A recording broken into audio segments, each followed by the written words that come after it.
તો સુરતથી મોટા સમાચાર। સુરતના અલગ અલગ વિસ્તારમાં ધોધમાર વરસાદી માહોલ। ભારે વરસાદને લઈને તંત્રની ટીમે સતર્ક રહેવાના ભાગરૂપે આર્મીની ટીમને સુરત બોલાવવામાં આવી છે। 60 આર્મી જવાનોની ટીમ સુરત બોલાવાઈ છે। આર્મીની ટીમને નીચાણવાળા વિસ્તારોમાં એલર્ટ રખાયા છે। નીચાણવાળા વિસ્તારોમાં ડિપ્લોય કરી દેવાઈ છે।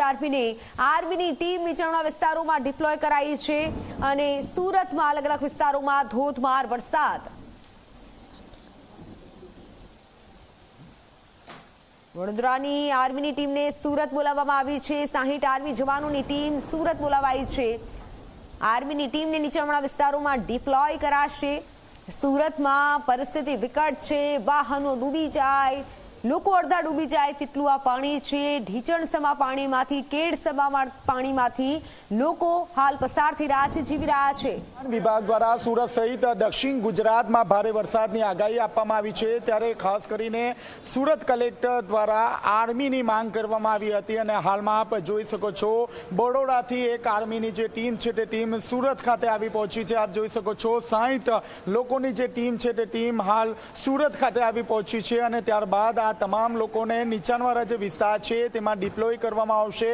હાલમાં હવામાન વિભાગ દ્વારા સુરત સહિત દક્ષિણ ગુજરાતમાં રેડ એલર્ટ આપવામાં આવ્યું છે। ભારે પવન ફૂંકાવાની શક્યતા જોવા મળી રહી છે। ત્યારે સીધા દ્રશ્યો આપ જોઈ શકો છો, એક પછી એક જે આર્મીની જે ગાડી છે તે અહીં આવી રહી છે। 60 લોકોની જે ટીમ છે તે ટીમ અહીં જે છે તે પહોંચી છે। ટૂંક સમયમાં કલેક્ટરના આદેશ બાદ આ તમામ જે ટીમો છે તેને ડિપ્લોય કરવાની કામગીરી હાથ ધરવામાં આવશે।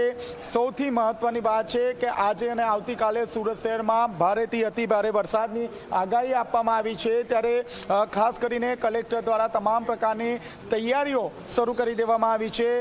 કલેક્ટર દ્વારા તમામ અધિકારીઓની રજા રદ કરી દેવામાં આવી છે અને જે તે વિસ્તાર ન છોડવા માટે પણ આદેશ આપી દેવામાં આવ્યો છે।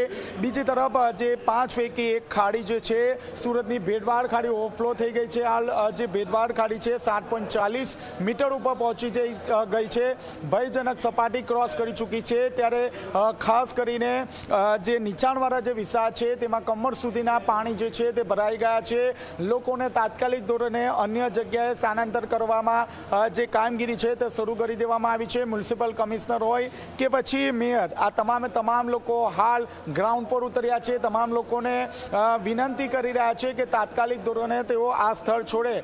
સુરત મહાનગરપાલિકા દ્વારા જે તે વિસ્તારના કોમ્યુનિટી હોલ અને અન્ય જે સુવિધા છે તે ઊભી કરવામાં આવી છે, જ્યાં લોકોનું સ્થાનાંતર કરવામાં આવી રહ્યું છે। આપ જોઈ શકો છો આર્મીના જે જવાનો છે તે જવાનો અહીં આવી પહોંચ્યા છે અને 1 બાય 1 તમામ જે ગાડીઓ છે તે ગાડીઓ તેઓ અહીં આવી પહોંચ્યા છે। અહીં તેમનું રોકાણ કરવામાં આવ્યું છે ઉમરા કોમ્યુનિટી હોલ ખાતે અને આર્મીના જે જવાનો છે તે જવાનો એક પછી એક તેઓ આવી રહ્યા છે અને તમામ જે માહિતી છે સૌપ્રથમ લેશે। તેઓ કલેક્ટર સાથે પણ એક મહત્વની બેઠકનું આયોજન હાથ ધરવામાં આવ્યું છે। કલેક્ટર સાથે તેઓ તમામ પ્રકારની જે વિગત છે તે વિગત મેળવશે અને ત્યારબાદ કઈ રીતે ડિપ્લોય થવું, કયા પ્રકારની પરિસ્થિતિ છે તેના પર સૌ કોઈની નજર છે। હાલમાં તો જે આર્મીની જે ટીમ આવી છે આ ટીમ દ્વારા જે તે વિસ્તારમાં ડિપ્લોય કરવામાં આવશે અને લોકોનું આ રેસ્ક્યુ ઓપરેશન હાથ ધરવામાં આવશે। કેમેરામેન વિજય બેસાણે સાથે ચેતન પટેલ, ઝી મીડિયા।